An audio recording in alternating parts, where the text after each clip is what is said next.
Welcome to Straight Up Now Tell Me, Christian conversation that's provided straight with no chaser. And what we would like to tell you on today that no matter what anyone has ever tried to convince you of, no matter what they've said or how long they've said it, God's love for you has never changed, and God loves you with an everlasting love. So please know that, and no matter who's tried to convince you otherwise, please stand flat-footed and firm in the fact that you are loved by God, and regardless of whether you're on the front row or death row.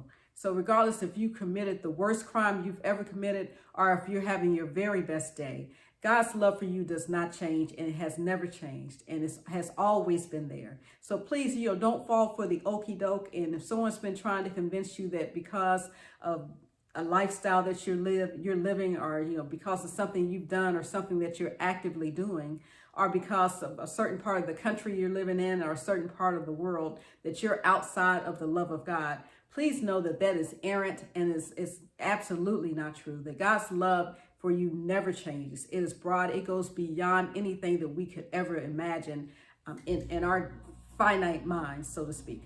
So please know that. Please rest in the fact that you are loved by God. You. Yes, you. I'm talking to you. Yes, you are absolutely loved by God, and don't ever fall for anything other than that. And please know that God is here for you. All we have to do is reach for him and invite God in, and he's certainly willing to be a part of our lives, to be a very present help in everything that we do. And so God's love is phenomenal, and it's the type of love that's outlined in Acts chapter 2 that extends to the very people who were standing there yelling to crucify Christ, who are actively involved in that. Where in Acts chapter 2, there is a pathway back that is presented to them, even in that situation. And what that pathway is just simply, it's like, to make up your mind that, hey, I don't want to do that anymore. Right. And so I'm making a commitment that I want to change. I'm not going to be a part of the crowd that's yelling crucify Christ any longer. And so, that's the pathway back. I make a commitment that I don't want to do that. And then I'm not going to do that. And I make the commitment to myself and also to God.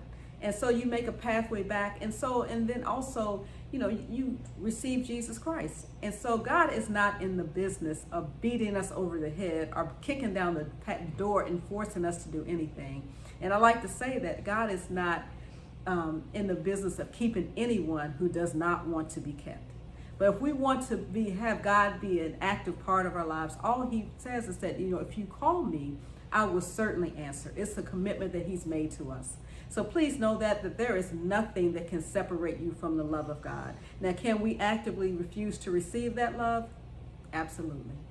But I want to say to you that life with God is certainly better than life without him. And, again, are there consequences for our actions if we do things, if we commit crimes and do things of that nature? Absolutely. But even with the consequences, yet again, it's better to go through life with God, to go through a consequence with God, than to go through a consequence without him.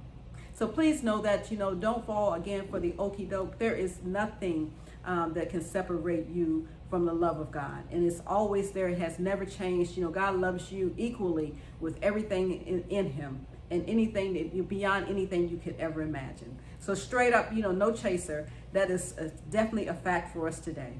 So thank you for joining Straight Up Now Tell Me, and we certainly look forward to seeing you again.